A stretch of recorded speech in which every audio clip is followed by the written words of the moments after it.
Hello and welcome to whathifi.com. Today we're going to show you how to maximise the surround sound performance of your multi-channel receiver. Buying a home cinema kit with the right spec and good reviews is only one part of the story. Setting it up correctly will make a huge difference to the way your system sounds. These are powerful components. Treat them well and you can get true home cinema with you in the best seat in the house. But you do need to feed them a few facts first. So, here's the simple way to ensure you get the best sounds for your pounds. Setting up your receiver's surround processing correctly ensures you hear the right sounds in the right order, just as the movie's director intended. But how do you do that? In most modern receivers, it's simple. Simply connect up your mic, run the auto setup, and all the settings are done automatically. Simply put the microphone at about head height at your favourite listening position, set the automatic process running, leave the room and you're away. But what if the receiver doesn't have an auto setup, or you simply want to ensure you've got the very best settings? Here's how.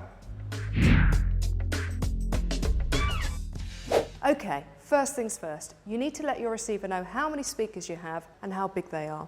This can be done through the setup menu of your receiver, which is accessed via an on-screen display, or with older or cheaper receivers via a front panel display. It's important you enter the right number of speakers and subwoofers. If you don't, your receiver will try to decode audio that it can't actually handle. It's crucial to set the size of your speakers too. This is for handling bass frequencies. It's called bass management. Bass management is typically divided up into two simple options, large and small, depending on the frequencies the speaker itself can handle. Only choose the small setting if you truly are using tiny star speakers, such as these. We think large mode provides the best sound quality. If you have speakers the size of these tannoys, or even bigger, like these PMC floor standers, then select large. We think this provides the cleanest and most accurate sound quality. Next, we're going to set up the speaker delays. For this, you'll require two things, a tape measure and a helpful friend.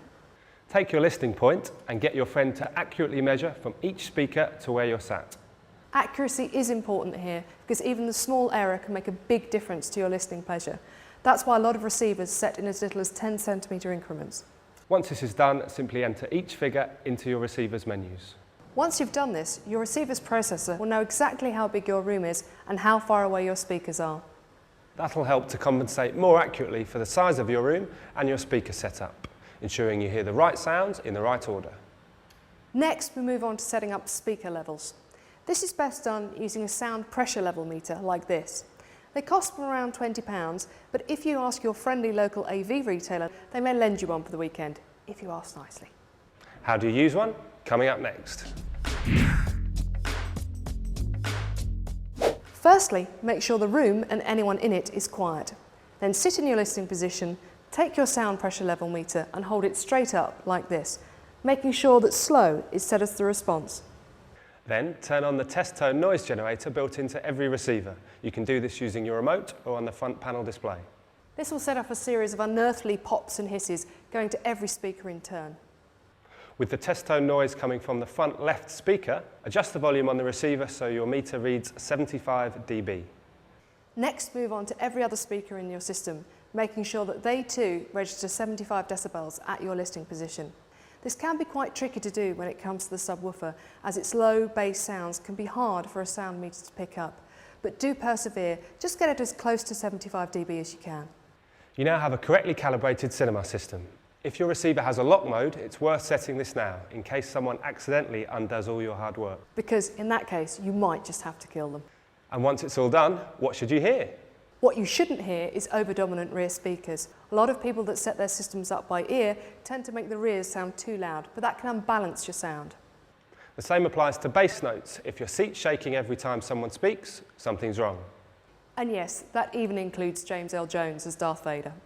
If you're still not sure, head down to your local cinema and see a film. It should sound pretty much like that, or even better. So, we've got your receiver sorted. Sit back, pick your favourite film and relax.